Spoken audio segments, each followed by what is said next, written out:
Olá pessoal, tudo bem com vocês? Hoje a gente vai falar sobre os tipos de fibras musculares. Se você ainda não me conhece, eu sou a professora Natália Reineck, muito prazer, seja bem-vindo ao canal Anatomia etc. Se você ainda não é inscrito aqui no canal, dá uma olhadinha nos vídeos, se você gostar deles, clica lá no botão de se inscrever e ativa também o sininho de notificação para garantir que você vai receber um aviso todas as vezes que eu postar uma aula e um conteúdo novo. Como de costume, eu vou deixar aqui na descrição desse vídeo os links para as minhas redes sociais, para você me acompanhar um pouquinho mais de perto. Agora eu entrei lá no TikTok também, a gente tem grupo novo no Telegram, que tem algumas vantagens aí para compra de cursos. Então entra lá nessas outras redes também. Vou deixar o site Anatomia etc, onde você pode ter acesso também aos meus cursos e tem uma lista de livros aqui que eu indico, porque vocês sempre me perguntam. Então eu tô deixando os livros que eu indico, que eu uso de base aí para montar as minhas aulas também. Tá aqui embaixo na descrição, tá bom? O assunto da aula de hoje, então, são os tipos de fibras musculares. E vamos logo pro assunto, vamos parar de enrolação, porque eu sei que vocês querem conteúdo o mais rápido possível, né? Gente, quando a gente fala, então, de tecido muscular, a gente precisa lembrar que existem 3 tipos de músculos no nosso corpo. Nós temos o músculo cardíaco, o músculo liso e o músculo esquelético.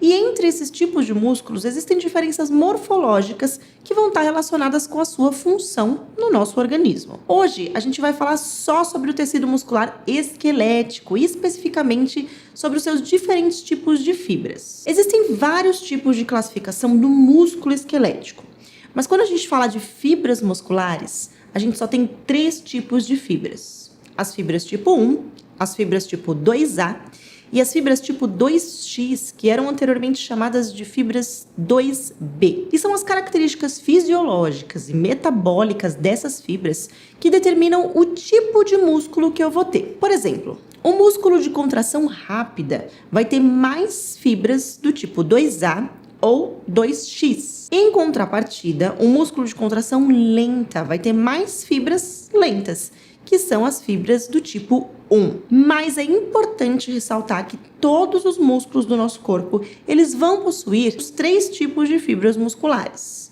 Os músculos de contração rápida, eles vão ter sim uma predominância de fibras rápidas, mas eles não têm somente essas fibras, ok?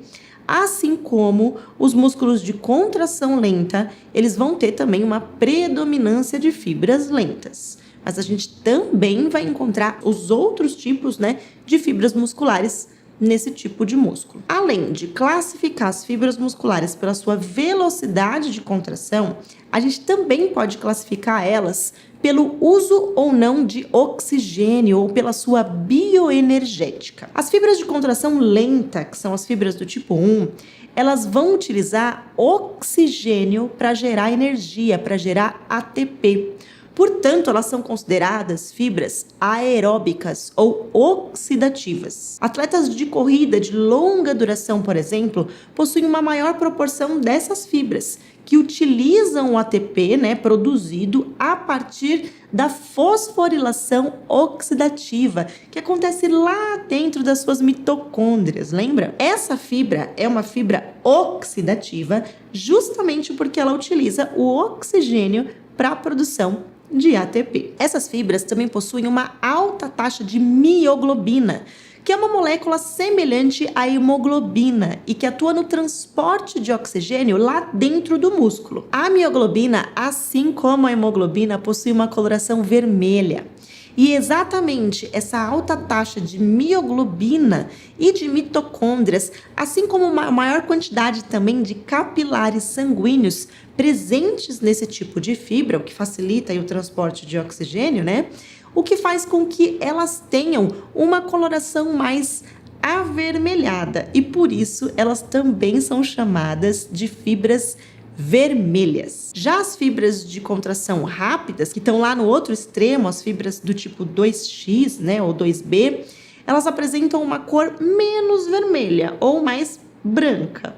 Por isso elas são chamadas de fibras brancas. Essas fibras elas utilizam principalmente a glicólise anaeróbica para produzir ATP e por isso elas são chamadas também de glicolíticas.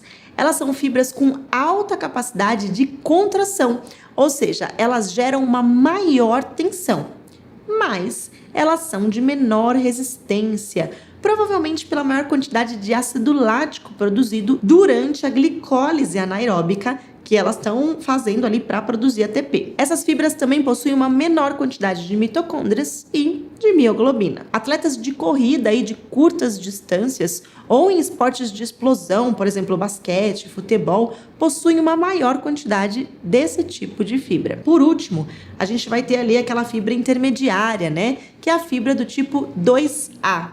E que, embora ela seja considerada uma fibra rápida, ela possui propriedades tanto de fibras oxidativas quanto de fibras glicolíticas. O seu perfil metabólico é capaz de usar tanto a fosforilação oxidativa quanto a glicólise anaeróbica para produzir ATP. E por isso elas também são chamadas de fibras oxidativas glicolíticas. O interessante, gente, é que a gente pode alterar essa predominância de fibras musculares dependendo do tipo de estímulo que a gente dá para elas. Assim como no exemplo dos diferentes tipos de esportes aí que eu dei para vocês. Então, dependendo do tipo de treinamento, a gente pode alterar a proporção dessas fibras. Mas essa proporção, ela também pode variar de pessoa para pessoa, de acordo com a sua genética. Revisando então, a gente tem 3 tipos de fibras musculares esqueléticas. Nós temos as fibras do tipo 1, que são fibras de contração lenta. São também fibras oxidativas ou aeróbicas, por utilizarem o oxigênio para produzir ATP através da fosforilação oxidativa, e possuem uma coloração mais avermelhada, por terem uma maior quantidade de mioglobinas, de mitocôndrias e também uma maior vascularização sanguínea, o que facilita o transporte de oxigênio que ela está utilizando para produzir energia. Nós temos também as fibras do tipo 2A, que são fibras de contração rápida, mas que são consideradas oxidativas glicolíticas, porque elas são capazes de utilizar tanto a fosforilação oxidativa quanto a glicólise anaeróbica para produzir ATP. Por último, a gente tem as fibras do tipo 2X, antigamente chamadas de fibras do tipo 2B, que são fibras também de contração rápida e consideradas fibras glicolíticas ou anaeróbicas,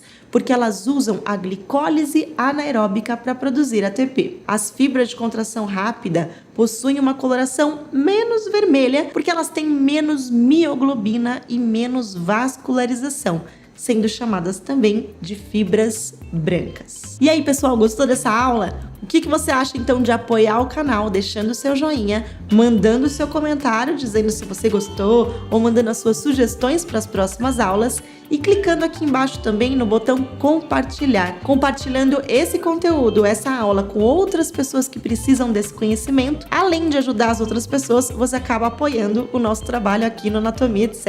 também. Caso você queira contribuir financeiramente, você também pode clicar aqui no botão Valeu e mandar a quantia que você quiser. Eu vou ficando por aqui, bons estudos para vocês e até a próxima aula!